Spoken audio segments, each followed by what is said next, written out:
ಇತ್ತೀಚಿನ ಸಂಚಿಕೆಗಳನ್ನು ಜಾಹೀರಾತಿನ ಕಿರಿಕಿರಿ ಇಲ್ಲದೆ ನೋಡಿ.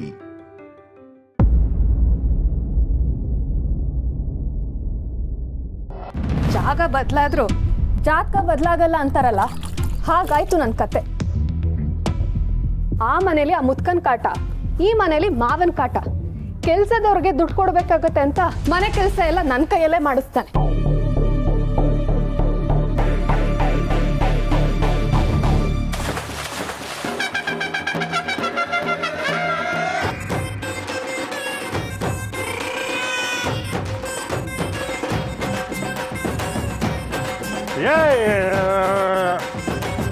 ಅಲ್ಲಿಗ ನನ್ನ ಸೊಸೆ ನನಗೆ ನೀರು ಕುಡ್ಸೇ ಬಿಟ್ಲು.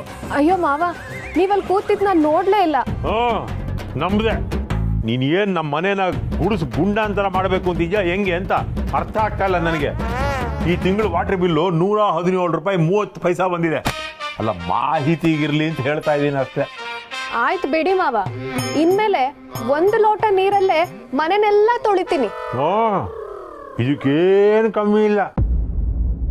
ನೀನು ನಮ್ಮನೆಯನ್ನ ತೊಳೆದು ಬಳಿಯೋದ್ರಲ್ಲೇ ಇರ್ತೀಯೋ ಅಥವಾ ನಿಮ್ಮ ಅಮ್ಮನ ಮನೆ ಆಸ್ತಿ ಬಗ್ಗೆ ಯೋಚನೆ ಮಾಡ್ತೀಯೋ? ಬೆಳಗ್ಗೆನೆ ಶುರು ಮಾಡ್ಕೊಂಡ್ಬಿಡ್ತಾರೆ. ಏನಂದ ಮಾವ? ಏನಿಲ್ಲ, ಅದ್ರ ಬಗ್ಗೆನೇ ಯೋಚನೆ ಮಾಡ್ತಿದ್ದೆ ಅಂತ ಹೇಳ್ದೆ. ನೀನಿಲ್ಲಿ ಯೋಚನೆ ಮಾಡ್ತಾ ಇರೋ, ಅಲ್ಲಿ ಆ ಮನೆ ಜುಟ್ಟು ನಿನ್ನ ನಾದ್ನಿ ಕೈಗೆ ಹೋಗಿರುತ್ತೆ. ಇಲ್ಲಿ ನಿಮ್ಮ ಮಾವನ ಮೇಲೆ ನೀರು ಎರಚೋದಲ್ಲಮ್ಮ, ಯಾರಿಗೂ ನೀರು ಕುಡಿಸ್ಬೇಕೋ ಅವ್ರು ಕುಡಿಸು.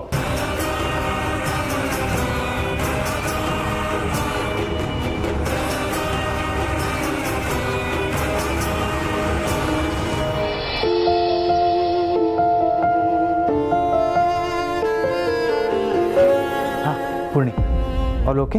ಇನ್ನೂ ಸ್ಕ್ಯಾನಿಂಗ್ ಆಗಿಲ್ಲ ಮಾವ, ಜಾಸ್ತಿ ನೀರು ಕುಡಿಯೋಕೆ ಹೇಳಿದ್ರು. ಈಗ ಹೋಗ್ತಾ ಇದ್ದೀನಿ. ಓಕೆ, 10 ನಿಮಿಷ ಆಗುತ್ತೆ ಸರ್. ಅಷ್ಟರಲ್ಲಿ ಮೆಡಿಸಿನ್ ತಗೊಬಂದ್ಬಿಡಿ.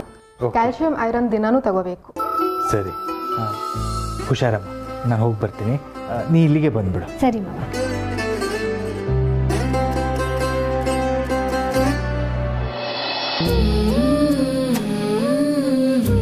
ಸದ್ಯ ನಿಮ್ಮ ಮರ್ವಿನ ಕಾಯಿಲೆ ಇನ್ನೂ ಶುರುನಲ್ಲೇ ಇದೆ ಅಂದರು ಡಾಕ್ಟ್ರು. ಅದೇ ಸಮಾಧಾನ. ಅಣ್ಣ, ನೀವು ಈಗಲಿಂದನೇ ಸರಿಯಾಗಿ ಔಷಧಿ ತಗೊಂಡ್ರೆ ಖಂಡಿತ ಕಡಿಮೆ ಆಗ್ಬಿಡುತ್ತೆ. ಏನೋ ನೀವು ಈಗ ಹೇಳಿದ್ರೆ ನನಗೂ ಸಮಾಧಾನ. ನಿಮಗೆ ತಡವಾಗ್ತಿರ್ಬೋದು, ಕೊಡೋಣ. ಇರೀಣ, ಡಾಕ್ಟ್ರ್ ಒಂದಿಷ್ಟು ಔಷಧಿಗಳನ್ನ ಬರ್ಕೊಟ್ಟಿದ್ದಾರೆ. ನಾನು ಹೋಗಿ ತಂದ್ಬಿಡ್ತೀನಿ, ನೀವು ಇಲ್ಲೇ ಕೂತಿರಿ. ಔಷಧಿ ನಾನೇ ತರ್ತೀನಿ. ಬೇಡ ಅಣ್ಣ, ನೀವು ಇಲ್ಲಿ ಕೂತಿರಿ, ನಾನು ತಗೊಂಡ್ಬರ್ತೀನಿ. ಬನ್ನಿ ಕೂತ್ಕೊಳ್ಳಿ. ಸ್ವಲ್ಪ ನೀರು ಕುಡಿದು ಸುಧಾರಿಸ್ಕೊಳ್ಳಿ, ನಾನು ಹೋಗಿ ಔಷಧಿ ತಗೊಂಡ್ಬರ್ತೀನಿ. ಒಂದು ದುಡ್ಡು. ಅಣ್ಣ, ಈಗ ಅದೆಲ್ಲ ಬೇಡ, ಆಮೇಲೆ ನೋಡ್ಕೊಳ್ಳೋಣ. ನನ್ನ ಹತ್ರ ಸದ್ಯಕ್ಕಿದೆ, ನಾನು ಹೋಗಿ ತಗೊಂಡ್ಬರ್ತೀನಿ.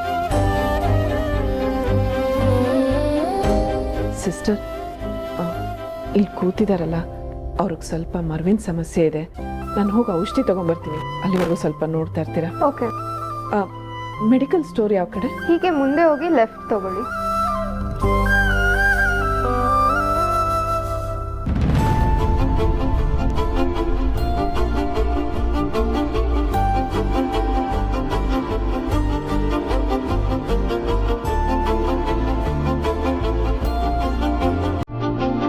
ಮೆಡಿಕಲ್ ಸ್ಟೋರ್ ಎಲ್ಲಿದೆ? ಅಲ್ಲಿ.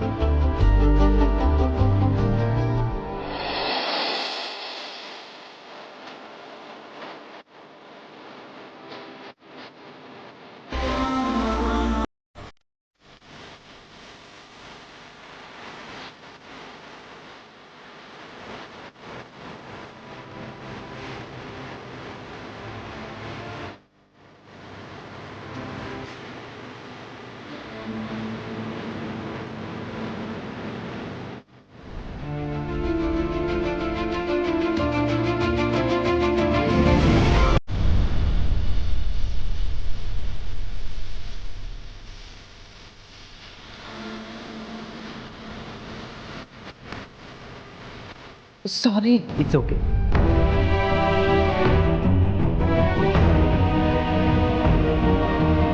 ಕೊಡಿ.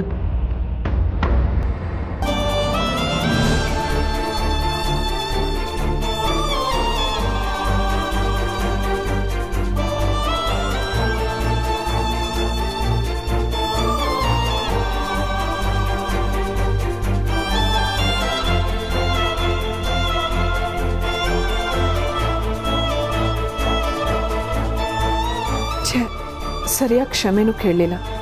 ಅವ್ರು ಏನು ಅನ್ಕೊಂಡ್ರು ಏನೋ.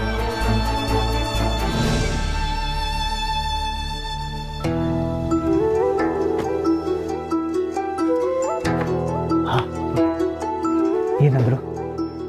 ಎಲ್ಲ ನಾರ್ಮಲ್ ಆಗಿದೆಯಂತೆ ಮಾವ, ಬೇಬಿ ಮೂಮೆಂಟ್ ಸ್ಟಾರ್ಟ್ ಆಗಿದೆಯಂತೆ, ಹಾಗೆ ಗ್ರೋತು ಚೆನ್ನಾಗಿದೆ ಅಂತ ಹೇಳಿದ್ರು.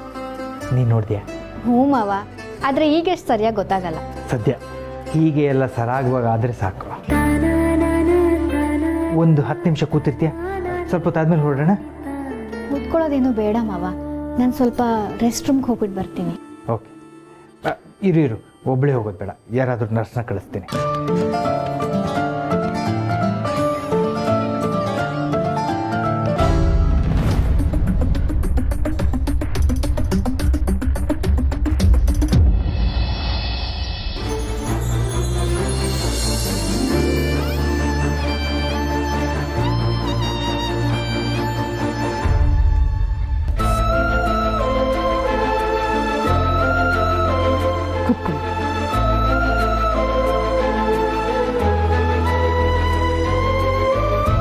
ನೀರು ಕುಡಿತೀಯಾ?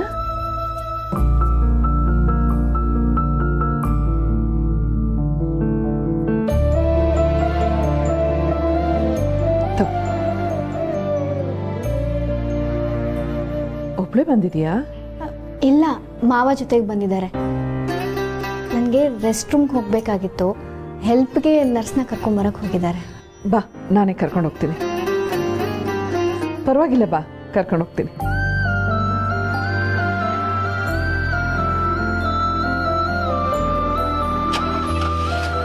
ಅರೆ, ಇಲ್ಲೇ ನಿಂತಿದ್ಲು.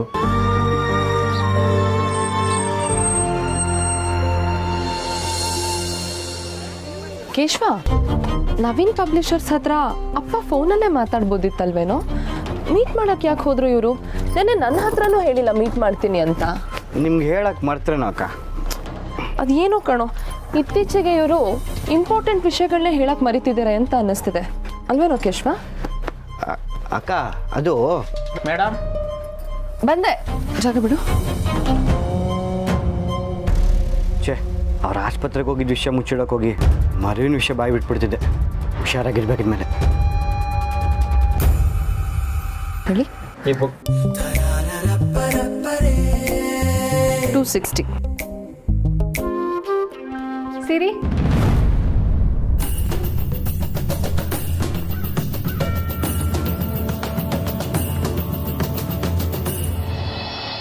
ನಿಮ್ಮಿಂದ ತುಂಬ ಉಪಕಾರ ಆಯಿತು, ಆದರೆ ನಾನೇ ತೊಂದರೆ ಕೊಟ್ಟೆ ಅನಿಸುತ್ತೆ, ಸಾರಿ. ಒಳ್ಳೆ ಹುಡುಗಿ. ಒಬ್ರಿಗೊಬ್ರು ಆಗೋದೇ ಅಲ್ವಮ್ಮ ಜೀವನ. ಅದಕ್ಕೆ ಯಾಕೆ ಸಾರಿ ಥ್ಯಾಂಕ್ಸ್ ಎಲ್ಲ? ನಾನು ನಿನಗೆ ಮಾಡಿದ್ದೊಂದು ಸಣ್ಣ ಸಹಾಯ, ಅದ್ರಲ್ಲಿ ನಾನು ಕಳ್ಕೊಂಡಿದ್ದೇನೂ ಇಲ್ವಲ್ಲ. ಅರೆ, ನೀವು ನಮ್ಮ ಮಾವನ ಥರನೇ ಮಾತಾಡ್ತೀರಾ. ಸರಿ, ನೀವು ಯಾವ ಕೆಲಸದ ಮೇಲೆ ಬಂದಿದ್ರೋ ಏನೋ, ನೀವು ಹೊರಡಿ, ಪರವಾಗಿಲ್ಲ. ಪರವಾಗಿಲ್ಲ ತಾನೆ? ನಮ್ಮಣ್ಣ ಕಾಯ್ತಾ ಇರ್ತಾರೆ, ನಾ ಹೊರಡ್ತೀನಿ. ಅಮ್ಮ, ನಿಮ್ಮ ಹೆಸರು? ತುಳಸಿ. ನಿನ್ನ ಹೆಸರು? ಪೂರ್ಣಿಮಾ ಅಂತ, ಎಲ್ಲರೂ ಪೂರ್ಣಿ ಅಂತಾರೆ.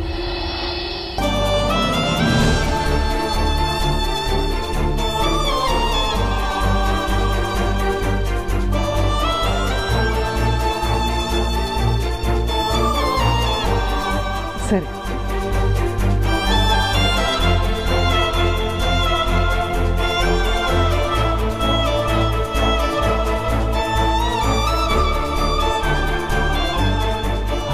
ಇಲ್ಲಿದೆಯಾ?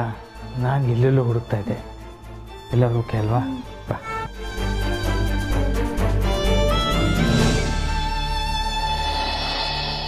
ಬನ್ನಿ ಸಂಧ್ಯಾ. ಸಿರಿ, ನೀನು ನನ್ನ ಅಣ್ಣನ ಹೆಂಡತಿ, ನನ್ನ ಬೆಸ್ಟ್ ಫ್ರೆಂಡ್ ಇದ್ದಂಗೆ. ಹೋಗಿ ಬನ್ನಿ ಅಂತೆಲ್ಲ ಹೇಳಿ ದೂರದೋಳ್ ಥರ ನೋಡಬೇಡ. ನಾನು ನೋಡು, ನಿನ್ನ ಪರ್ಮಿಷನ್ ಇಲ್ದೇನೆ ನಿನ್ನ ಏಕವಚನದಲ್ಲಿ ಮಾತಾಡಿಸ್ತಿದ್ದೀನಿ. ಸರಿ ಸಂಧ್ಯಾ, ಕಾಫಿ ಟೀ ಏನು ತಗೊಳ್ತೀರಾ? ಸಾರಿ, ತಗೊಳ್ತೀಯಾ? ಏನು ಬೇಡ, ಇಲ್ಲೇ ಸ್ವಲ್ಪ ಕೆಲಸ ಇತ್ತು ಅಂತ ಬಂದಿದ್ದೆ. ಹಾಗೆ ನಮ್ಮ ಅತ್ತಿಗೆ ಅಂಗಡಿ ಇಲ್ಲೇ ಇದೆ ಅಂತ ಗೊತ್ತಾಯ್ತು, ಮಾತಾಡ್ಸ್ಕೊಂಡು ಹೋಗೋಣ ಅಂತ ಬಂದೆ. ಸಂಧ್ಯಾ, ಆಕ್ಚುಲಿ ಈ ಅಂಗಡಿ ನಂದಲ್ಲ, ನಮ್ಮ ಅಪ್ಪಂದು. Keshava, 2 orange juice. ಒಬ್ಳೆ ಮಗಳು, ನಿಮ್ಮ ಅಪ್ಪಂದು ಅಂದ್ರೆ ನಿಂದೆ ತಾನೆ?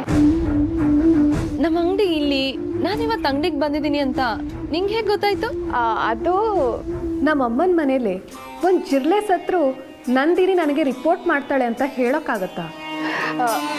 ಅಣ್ಣ ಯಾವಾಗಲೂ ಹೇಳಿದ್ದ ಅನ್ಸುತ್ತೆ. ಸದ್ಯ ಮದುವೆ ಆದ್ಮೇಲೆ ಮನೇಲಿ ಕುರ್ದೆ ಕೆಲ್ಸಕ್ಕೆ ಬಂದಿಯಲ್ಲ, ನಂತರ ತಪ್ಪು ಮಾಡ್ಲಿಲ್ಲ ನೀನು. ಸಮರ್ಥು ಅಮ್ಮ ತಾತ ಯಾರು ಬೇಡ ಅಂದಿಲ್ಲ, ಅದಕ್ಕೆ ಬಂದೆ. ಓಹೋ, ಹಾಗಾದ್ರೆ ನಮ್ಮ ಮನೇಲಿ ಚೆನ್ನಾಗಿದ್ಯಾ ಅಂತನ್ನು.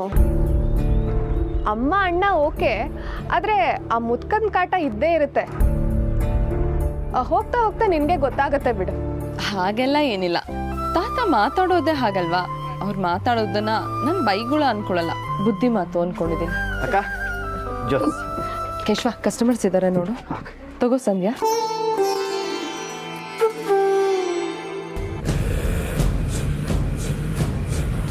ಭಲೆ ಗಟ್ವಾಣಿ ಕಣೆ ನೀನು. ಫ್ರೆಂಡ್ ಮಾಡ್ಕೊಂಡು ಆ ಮನೆಗೆ ಎಂಟ್ರಿ ಕೊಡೋಣ ಅನ್ಕೊಂಡ್ರೆ ಆಟಿಟ್ಯೂಡ್ ತೋರಿಸ್ತೀಯ. ನಾನಿನ್ ಹೊರಡ್ಲಾ? ಮೀಟ್ ಮಾಡಿದ ಖುಷಿ ಆಯ್ತು. ನಿಂಗೂ ಕೆಲಸ ಇದೆ ಅನ್ಸುತ್ತೆ. ಅಣ್ಣನ ಕರ್ಕೊಂಡು ಒಂದಿನ ಮನೆಗೆ ಬಾ. ಓಕೆ ಸಂಧ್ಯಾ, ಬಾಯ್. ಸಿರಿ, ನನ್ನ ನಂಬರ್ ತಗೋ, ಆಗ ಕಾಲ್ ಮಾಡ್ತಾ ಇರು. ಸರಿ, ಒಂದು ನಿಮಿಷ. ಮೊಬೈಲ್ ನಂಬರ್ ಹೇಳು.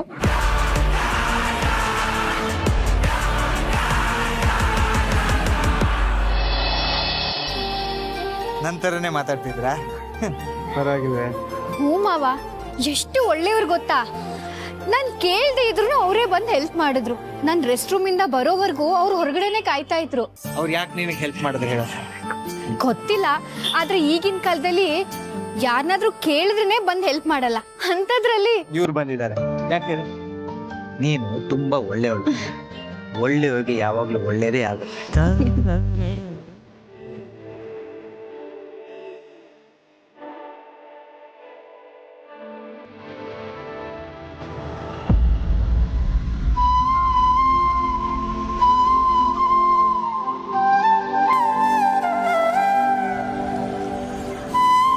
ಏನಾಯ್ತು ಮಾವ? ಕ್ಯಾಬ್ ಬುಕ್ ಮಾಡ್ತಾ ಇದ್ದೀನಿ ಪೂರ್ಣಿ, ಸಿಗ್ತಾ ಇಲ್ಲ. ಆಟೋಲ್ ಹೋಗೋಣ ಬನ್ನಿ. ಅಯ್ಯೋ, ಆಟೋದಲ್ಲಿ ಬೇಡಮ್ಮ. ಈ ಟೈಮಲ್ಲಿ ಆಟೋದಲ್ಲಿ ಹೋಗೋದು ಸರಿ ಇರಲ್ಲ. ಅದರಲ್ಲೂ ನಿನ್ನ ಗಂಡನ್ ಗೊತ್ತಾದ್ರೆ ಅಷ್ಟೇ. ಕ್ಯಾಬ್ ಸಿಕ್ಕಿಲ್ಲ ಅಂದ್ರೆ ಇನ್ನೇನ್ ಮಾಡಕ್ಕಾಗತ್ತೆ? ನನ್ಗಂತೂ ಕ್ಯಾಬಲ್ಲಿ ತುಂಬಾ ಸಫಕೇಟ್ ಆದಂಗ ಅನ್ಸುತ್ತೆ. ಆಟೋದಲ್ಲಿ ಆದ್ರೆ ಆರಾಮಾಗಿ ಹೋಗ್ಬೋದು. ಇಲ್ಲಮ್ಮ, ಆದ್ರೂ ನಾನೇ ಹೇಳ್ತಿದ್ದೀನಿ ಅಲ್ವಾ, ಬೇಕಿದ್ರೆ ಆಟೋ ಡ್ರೈವರ್ಗೆ ನಿಧಾನಕ್ಕೆ ಹೊಡ್ಸಿ ಅಂತ ಹೇಳಿದ್ರಾಯ್ತು. ಸರಿ.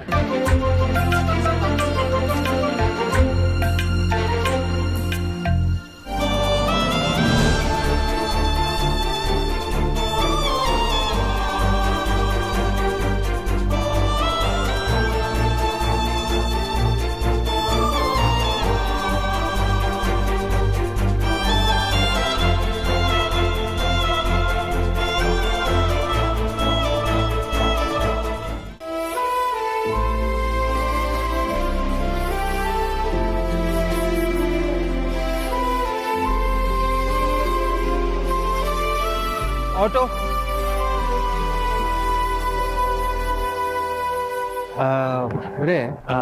ಅವರು ಅವಾಗಿಂದ ಕಾಯ್ತಾ ಇದ್ದಾರೆ. ಹಾಸ್ಪಿಟ್ಲಿಗೆ ಬಂದಿದ್ದಾರೆ ಅನ್ಸುತ್ತೆ. ಏನೋ ಕಷ್ಟ ಆಗ್ತಿದೆ. ಅವ್ರನ್ನ ಮೊದಲು ಕರ್ಕೊಂಡು ಹೋಗ್ತೀರಾ?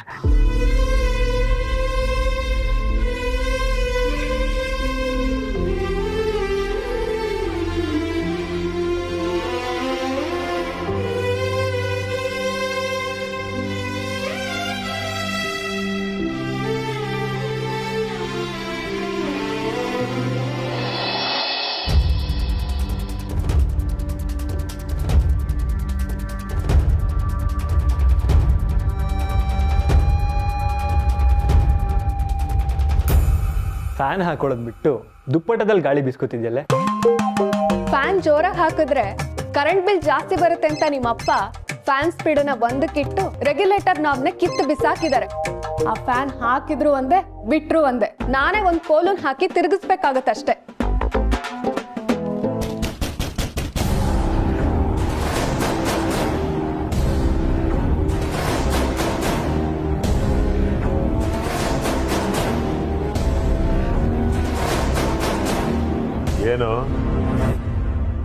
ಮಾವನ ಗುಣಗಾನ ನಡೀತಿತ್ತು ಅನ್ಸತ್ತೆ.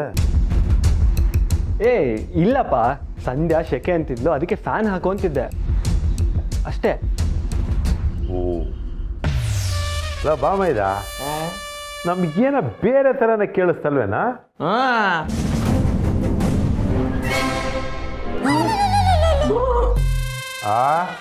ಏನ್ ಮಾವ, ನಿಮಗ್ ಬೈತಿದ್ದೆ ಅನ್ಕೊಂಡ್ರ? ಯಾವಾಗ್ಲೂ ನಿಮಗ್ ಬೈಕೊಂಡೇ ಇರೋಷ್ಟು ಕೆಟ್ಟೋರ ನೀವು? ಇದಪ್ಪ ಪ್ರಶ್ನೆ ಅಂದ್ರೆ.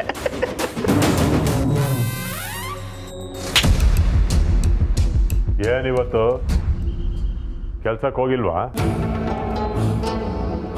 ಕಿತ್ತೋಗಿರೋ ಆ ಕೆಲಸ ಬಿಟ್ಟು ಲಾ ಓದಿದ್ದಿದ್ರೆ ಕೈ ತುಂಬ ದುಡ್ಡು ಬಂದಿರೋದಾ? ದುಡ್ಡು ಖರ್ಚು ಮಾಡಿ ಓದ್ಸಕ್ ನೀವು ರೆಡಿ ಇರ್ಲಿಲ್ವೇ?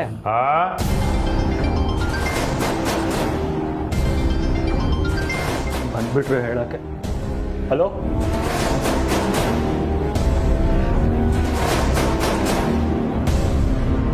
ಏನಾಯ್ತು ಓದ್ ಕೆಲಸ? ಹಣ್ಣ ಕಾಯ?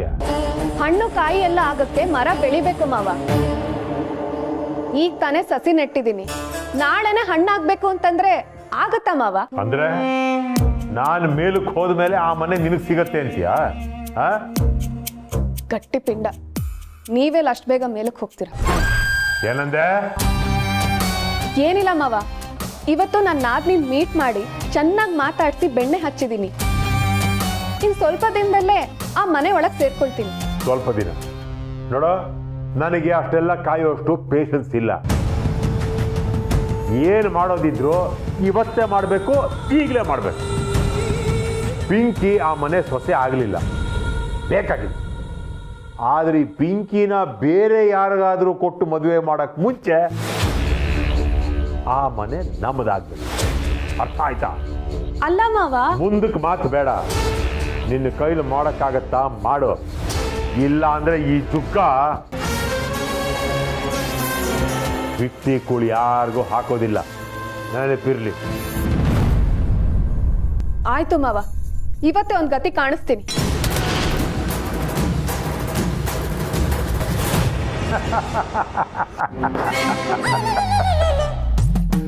ಗತಿ ಕಾಣಿಸ್ತೀನಿ ಅಂದ್ರು, ಯಾರಿಗೆ ಅಂತ ಹೇಳಿದ್ರ?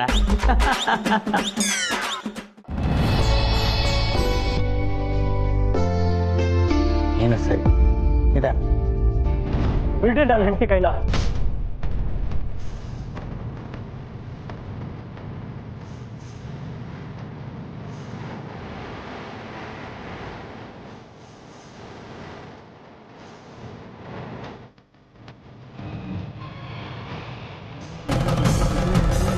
ನನ್ನ ಹೆಂಡತಿನ ಹಾಸ್ಪಿಟಲ್ ಕರ್ಕೊಂಡು ಹೋಗಕ್ಕೆ ನಿಮ್ಗೆ ಯಾರು ಹೇಳಿದ್ದು? ಪ್ಲೀಸ್, ನೀನ್ ಸುಮ್ಮನೆ ಇರ್ಕೊಂಡೆ, ನಿನ್ಗಿದೆಲ್ಲ ಗೊತ್ತಾಗಲ್ಲ. ಇವ್ರನ್ನ ಸಹಿಸ್ಕೊಂಡಿರೋದು ನಿನಗೋಸ್ಕರ. ಚಿಕ್ಕಮ್ಮ, ಸಾರಿ ಅವಿ, ನೀನು ಪೂರ್ಣಿನ ಹಾಸ್ಪಿಟ್ಲಿಗೆ ಕರ್ಕೊಂಡು ಹೋಗು ಅಂದೆ, ಆದರೆ ನನಗೆ ಅರ್ಜೆಂಟ್ ಕೆಲಸ ಬಂದ್ಬಿಡ್ತು, ಅದಕ್ಕೆ.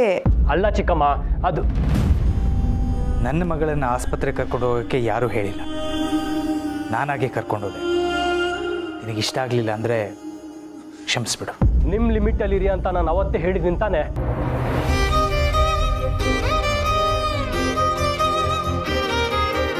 ಮನ್ಸಿರೋರು ಅರ್ಥ ಮಾಡ್ಕೋತಾರೆ.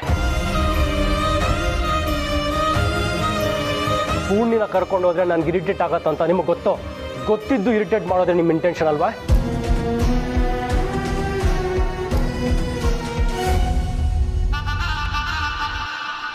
ಅವಿ, ಭಾವನ್ಗೆ ಪೂರ್ಣಿ ಮಗಳಿದ್ದ ಹಾಗೆ, ಆ ಕಾಳಜಿಗೆ ಕರ್ಕೊಂಡು ಹೋಗಿದ್ದಾರೆ. ನೀನ್ ಯಾಕಿದ್ದನ್ನ ಇಶ್ಯೂ ಮಾಡ್ತಿದ್ಯಾ? ನಿಮಗೆ ಅರ್ಥ ಆಗಲ್ಲ ಚಿಕ್ಕಮ್ಮ. ನನ್ನ ಹೆಂಡ್ತಿನ ನಾನು ಕಾಳಜಿ ಮಾಡ್ತೀನಿ. ಬೇರೆಯವರು ಯಾವುದೇ ರೀತಿ ತೊಂದರೆ ಕೊಡದೆ ಹೋದ್ರೆ ಅಷ್ಟೇ ಸಾಕು. ಇವ್ರ ಬೇಜವಾಬ್ದಾರಿಯಿಂದ ನಾನು ಒಮ್ಮೆ ಕಳ್ಕೊಂಡಿರೋದು ಸಾಕು, ಮತ್ತೆ ಕಳ್ಕೊಳ್ಳೋಕ್ಕೆ ನಾನು ರೆಡಿ ಇಲ್ಲ.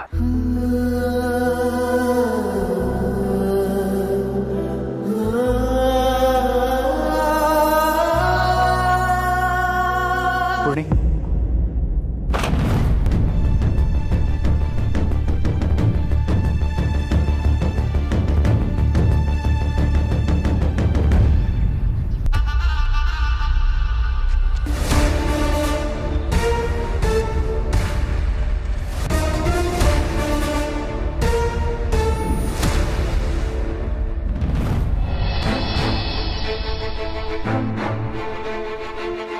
ಲೇಟ್ ಆಗೋಯ್ತು. ಮಾವ ಕೇಳಿದ್ರೆ ಏನು ಹೇಳಿ?